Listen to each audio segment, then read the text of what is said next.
নমস্কার, আমি দেবপ্রসাদ গাইন চলে এলাম প্রত্যেক দিনের মতো।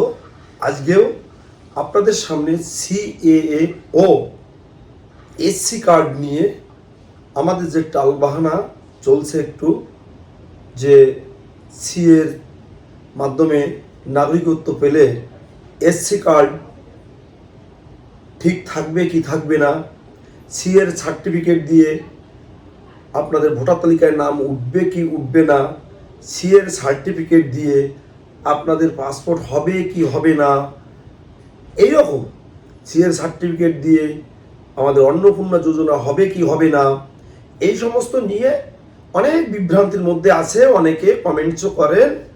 তো যাই হোক, আজকে আমাদের রাজ্যের মাননীয় খাদ্যমন্ত্রী মহাশয়, আমাদের শ্রদ্ধেয় অশোক কীর্তনীয় মহাশয়, তিনি একটা প্রোগ্রামে এসেছিলেন। তারপর প্রোগ্রাম শেষে আমরা একটা বাড়িতে কিছুক্ষণ একটু আলাপ আলোচনা করলাম তার সঙ্গে।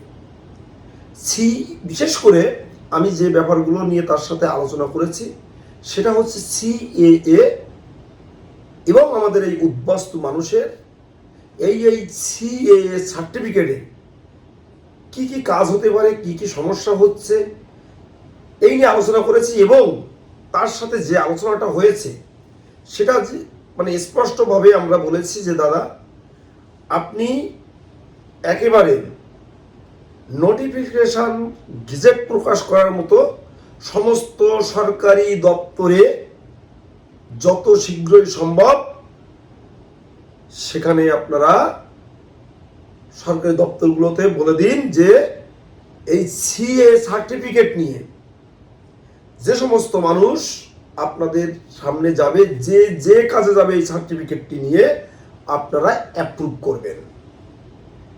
তো মন্ত্রী মহোদয় আমাদের সাথে দীর্ঘক্ষণ ছিলেন, কথা হয়েছে, তিনি আমাদের আশ্বাস দিয়েছেন এবং আমরা তার কাছ থেকে আশা অনুরূপ আশ্বাস পেয়েছি। আপনারা ধৈর্য ধরবেন, চিন্তা করবেন না, আমরা এই উদ্বাস্তু মানুষের স্বার্থে লড়াই সংগ্রাম করছি, করে যাব, আপনাদের পাশে আছি। তো এখন দেখুন, আমাদের এই মতুয়া মহাসমাজের, এই মতুয়া সমাজের একেবারে কাছের মানুষ, নয়নের মণি, আমাদের মতুয়াদের ভিতর থেকেই তিনি পূর্ণ মন্ত্রী হয়েছেন। আমরা আশা করছি আমাদের যে সমস্ত চাহিদা, চাওয়া পাওয়া, সেগুলো আমরা অবশ্যই দেশের সরকারের কাছ থেকে মন্ত্রী মহোদয়ের মাধ্যমে আমরা সেগুলো আদায় করে নিতে পারব।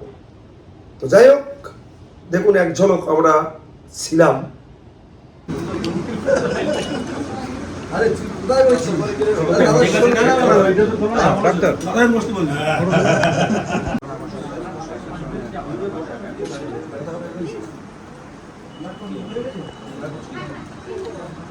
এই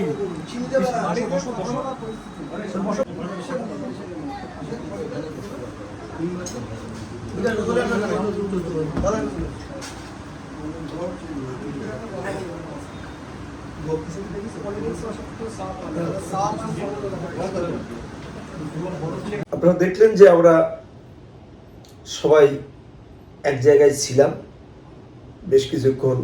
তিনি সময়ও দিয়েছেন আমাদের, যদিও তার হাতে প্রচুর সময় কম, কারণ আমাদের সাথে বসে যদি তিনি সময় নষ্ট করে তাহলে আমাদের সামনে যে কাজগুলো আছে এই উদ্বাস্তু মানুষের, সে কাজগুলো থেকে তিনি পিছিয়ে পড়বে।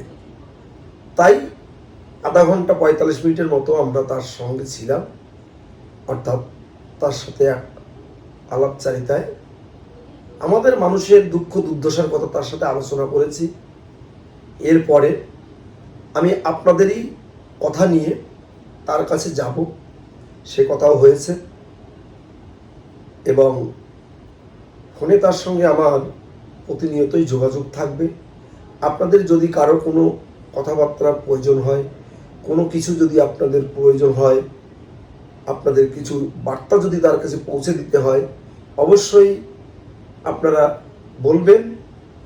আমার সাধ্যমতো আমি তার কাছে আপনাদের বার্তা পৌঁছে দেওয়ার চেষ্টা করব, এই কথাটুকু আমি আপনাদের বলতে পারি। কারণ আমাদের মতুয়া সমাজের যে মানুষটি আজকে মন্ত্রিত্ব পেয়েছেন, পূর্ণ মন্ত্রিত্ব পেয়েছেন, তিনি এ রাজ্যের খাদ্যমন্ত্রী, বিশাল বড় একটি জায়গায় আছে। তো তার কাছে আমাদের অনেক কিছু চাওয়া পাওয়ার আছে। তার মাধ্যমে আমাদের এই উদ্বাস্তু মানুষের অনেক অনেক অনেক ভাগ্যের পরিবর্তন ঘটবে, এই আশা তার কাছে আমরা করি। দেখুন, আপনারা যে রাজনীতি করেন তাতে কোনো বাধা নেই। যদি আপনারা আমাদের উদ্বাস্তু সমাজের মানুষ হয়ে থাকেন, আমাদের মতুয়া সম্প্রদায়ের মানুষ হয়ে থাকেন, যদি আপনারা হিন্দু, বৌদ্ধ, খ্রিস্টান, শিখ, জৈন, ফার্সি এই 6 সম্প্রদায়ের কেউ হয়ে থাকেন, আপনারা অবশ্যই সিএএ-তে আবেদন করে নাগরিকত্ব নেবেন। বারবার আজকে বলার সময় মন্ত্রী মহোদয় বলছিলেন যে যত সংখ্যক পারো মানুষকে সিএতে আবেদন করিয়ে দেওয়ার ব্যবস্থা করো। তো দাদাকে বললাম যে দাদা, সেই 2024 সালের সর্বপ্রথম যেদিন আমি সার্টিফিকেটটি পাই, সেদিন থেকে আমাদের মধ্যম গ্রামের লিটন স্যার, মধ্যম গ্রামের দীপঙ্কর রায় দাদা, আমি, বারাসাতের ঝন্টু, আমার বন্ধুবর, তারপর আমার খুব প্রিয় একজন মানুষ সঞ্জীব সরকার ডাক্তার, আপনার ব্যারাকপুরের বিপুল, নিউ টাউনের স্বরূপ এবং নদিয়ার গৌতম রায়, শান্তিপুরের দাদার কথা না বললে নয়, সর্বোপরি আমার গুরুকবি অসীম সরকার, আমরা এই কজন মানুষ তখনকার দিনে তৃণমূলের চোখে চোখ রেখে আমরা কিন্তু সিএএ করে গেছি। মানুষকে আমরা একের পর এক অ্যাপ্লিকেশন করে গেছি, সে চুরি করে হোক, গোপনে হোক, যেখানে হোক, অনেক থ্রেট যন্ত্রণা সহ্য করেও কিন্তু আমরা এগুলো করে গেছি। তার ফলস্বরূপ আজকে প্রায় 42,000 প্লাস মানুষ সার্টিফিকেট পেয়েছে, এবং আজকে ধারাবাহিক প্রক্রিয়ায় হয়তো প্রায় 2 লাখ ক্রস করতে যাচ্ছে সিএ এর অ্যাপ্লিকেটেড যারা আছেন তাদের সংখ্যা। তো আমরা আস্তে আস্তে এই সংখ্যাটি আরো বৃহৎ থেকে বৃহত্তম করব। আপনারা যারা 2014 সালের 31শে ডিসেম্বরের ভিতরে এখানে এই মহান ভারতবর্ষে এসেছেন, আপনারা অবশ্যই সিএতে আবেদন করবেন। সিএ করতে গেলে এমন কোনো কিছু লাগে না। আপনার 2014 সালের ভিতরকার Aadhaar card, voter card, ration card, PAN card, ব্যাংকের বই, জমির দলিল ইত্যাদি ইত্যাদি যে কোনো একটি সার্টিফিকেট হলে কিন্তু আপনারা সিএতে আবেদন করতে পারবেন। 3টে কোর্ট নোটারি লাগে, একটি ধর্মীয় সার্টিফিকেট কোনো প্রতিষ্ঠান থেকে নেবেন। আর কি লাগে? আর বাংলাদেশ থেকে যে কোনো একটি ডকুমেন্টস, হয় আপনার নিজের, তা নাহলে আপনার বাবার, তা না হলে আপনার ঠাকুর দাদা বা আপনার মা বা মায়ের মা বা মায়ের বাবা। তাই আমি বলবো, আপনারা অহেতুক আর কাল বিলম্ব করবেন না, সিএতে আবেদন করবেন। শুধু পশ্চিমবঙ্গের জেলাগুলোতে নয়, পশ্চিমবঙ্গের জেলার যে কোনো প্রান্তে আপনারা থাকতে পারেন, আমাকে আপনারা ফোন করবেন, অবশ্যই আমি আপনাদের সিএতে আবেদন করার সার্বিক সহযোগিতা করব। এবং ভারতবর্ষের যে কোনো রাজ্যে যদি আমার উদ্বাস্তু কোনো মানুষ থাকে, আমাদের এই হতুয়া সম্প্রদায়ের কোনো মানুষ থাকে, কোনো হিন্দু, বৌদ্ধ, খ্রিস্টান, শিখ, জৈন, ফার্সি, এই 6 সম্প্রদায়ের মানুষ থাকে, অবশ্যই ভারতবর্ষের যে কোনো রাজ্যের যে কোনো জেলা থেকে আমাদের সাথে যোগাযোগ করবেন। আমরা আপনাদের সিএতে আবেদন করার সার্বিক সহযোগিতা করব। এই কথা আমি আপনাদের সামনে এই ক্যামেরার মাধ্যমে দিলাম। আমার ফোন নাম্বার 9804682324। অবশ্যই আপনারা আমাকে ফোন করবেন। তো আমার এই প্রতিবেদন যারা শহর, বন্দর, গ্রামগঞ্জে প্রত্যেক দিন দেখেন, তাদেরকে বলবো আপনারা চ্যানেলটিকে সাবস্ক্রাইব করে দেবেন এবং শেয়ার করে দেশ ও দেশের বাইরের লোককে দেখার সুযোগ করে দেবেন। তো তোমরা সবাই ভালো থেকো, সুস্থ থেকো, সুন্দর থেকো, এই কামনায় আজকের মতো আমার বক্তব্য এখানেই শেষ করব। তার আগে আমার পূজনীয় গুরুজনদের চরণে রইল আমার শতকোটি প্রণাম।